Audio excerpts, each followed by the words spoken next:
Hello friends, it's Mystery here, and today I would like to talk about the Arbides as a sort of retrospective on it. We have gotten some information from Fatshark. They posted this infographic quite recently to their Twitter, and it gives us a lot of information about how the Arbides has performed in its first month or so, and so this was released close to 2 weeks ago. But I think that the most important information on this is right up here in the top left-hand corner, which is this right here, the number of total characters created.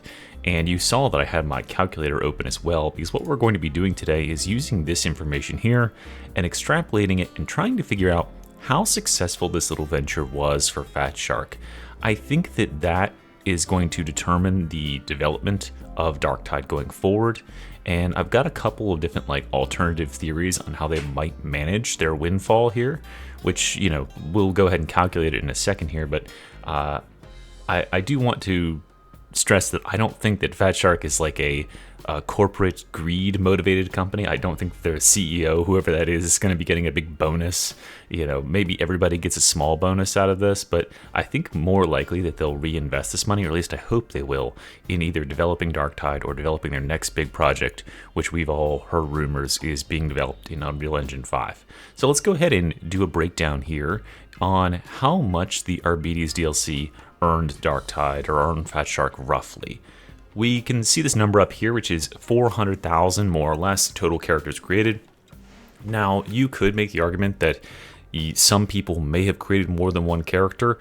I am a player with 2,500 hours, and I have never created, well, actually, now that I'm permadeathing my characters, but I've never created duplicates of any character for any reason, and I can't imagine doing that within the first month of creating of getting a new class. So I think it's very, very unlikely that many of these are duplicates on the same accounts. I think this is much more likely that each of these represent unique purchases, right? That every DLC purchase led to one Arbidies character being created.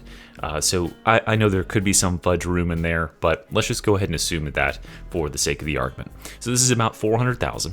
And then we have to incorporate the fact that there are two prices you can pay for the Arbidies. One is $12 for the base edition, or you can pay $18.99 or $19 for the deluxe edition, which means we have to kind of figure out some sort of ratio between these.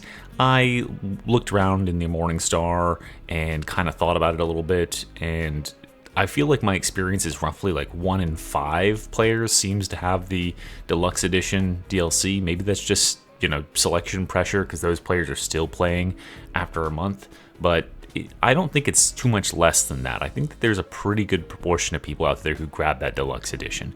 So what we'll do here in order to figure out how much revenue Fatshark earned off of this is to look at the total number of characters created, which is 400,000. We'll multiply this by the $12 price tag, and then we'll multiply this by 0.8. So we'll say that 80% of those players are, or 80% of purchases are the $12 purchase, which leaves us with 3.84 million. And then if we do the same thing with the $19 price tag, if we take 400,000, multiply it by $19, and then multiply this by 0.2, this will say that 20% of all of these purchases are this lesser price tag. So we had 3.84, and now we have 1.52. So we're just quickly doing some genius level math here. This looks like it's $5.36 million.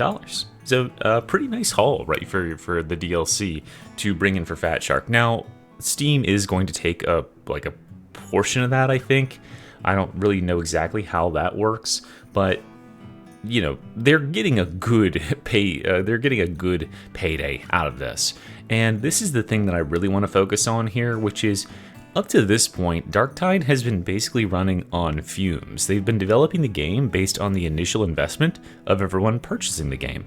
And as a reminder, Darktide is only a $40 game, so yeah, they probably had plenty of people purchase it, but it's been years at this point, and so that is got to be running low. Certainly they do have a microtransaction, cosmetic shop, but that's probably not contributing a huge amount to the coffers. I have to imagine that this Arbidies DLC was a huge windfall for them and represents a big chunk of change, in order to push their next developments. So let's talk about what they could feasibly do with this money. And I have to owe this credit to my friend Jefficus, who did a little bit of research here in order to figure out how much the average Fatshark developer earns. And they earn between 420,000 Swedish krona and 660,000 Swedish krona per year. And artists earn way less than that. But let's just go ahead and assume, for the purposes of this mental exercise, that we're going to be hiring top-of-the-line devs in order to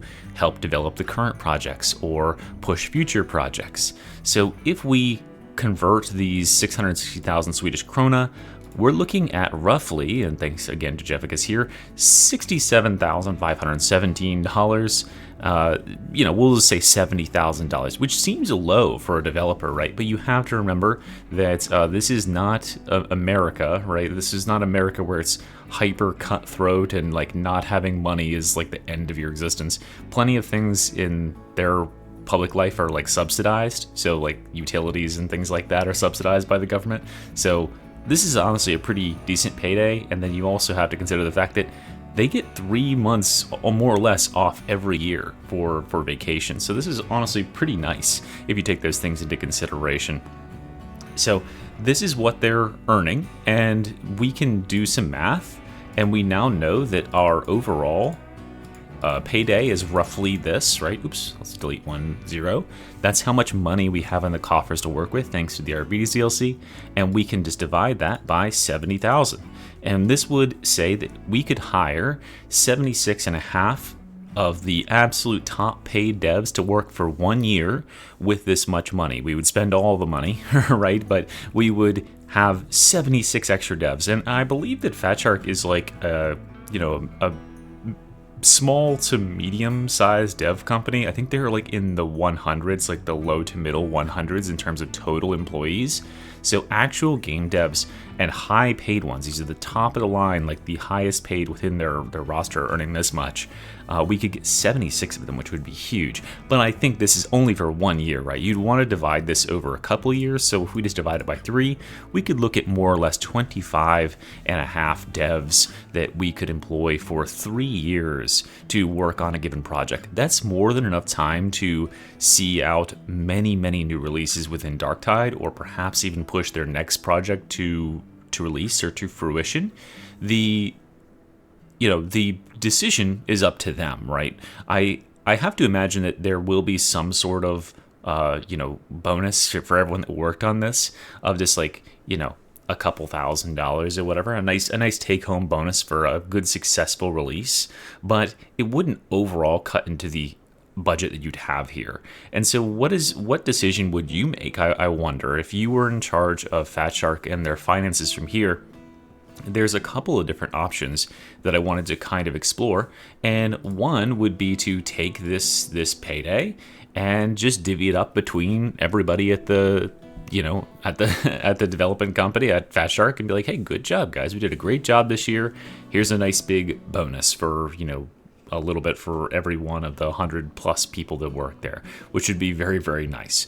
I think that's probably not realistic, because you want to reinvest. Whenever you have a windfall in your company, when you're doing business, you want to reinvest a portion of your earnings into future earnings. And now that they've seen that Darktide, and specifically a paid DLC within Darktide, can earn the big bucks, they're more incentivized to do it again, right? Just do it again and hopefully make it even bigger.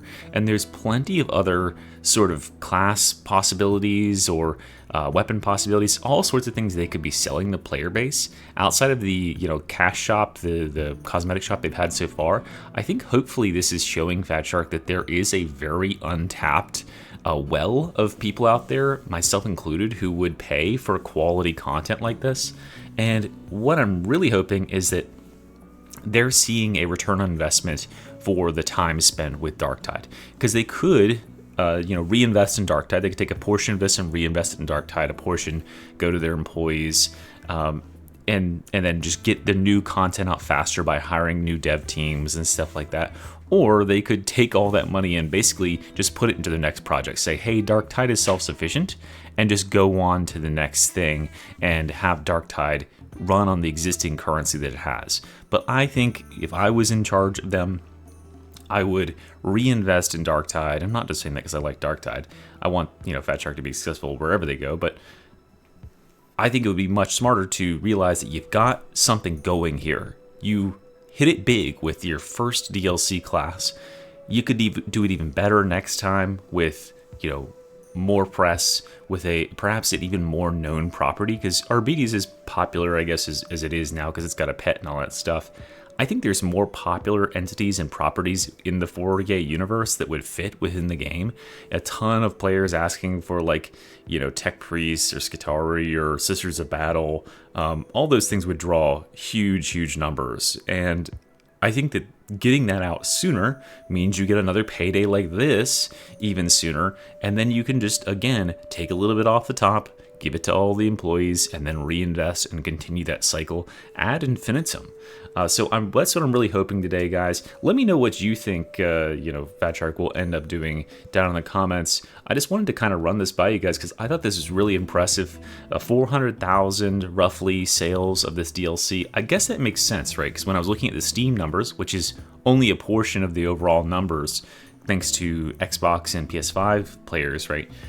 There was concurrent players of almost 50,000, which means there was a lot of people playing this DLC, one has to assume, and that means that, yeah, this is probably a very accurate number to how many sales there were entirely, and I couldn't resist talking about it. But thanks for watching, guys. Like and subscribe, and I'll see you in the next one. Bye.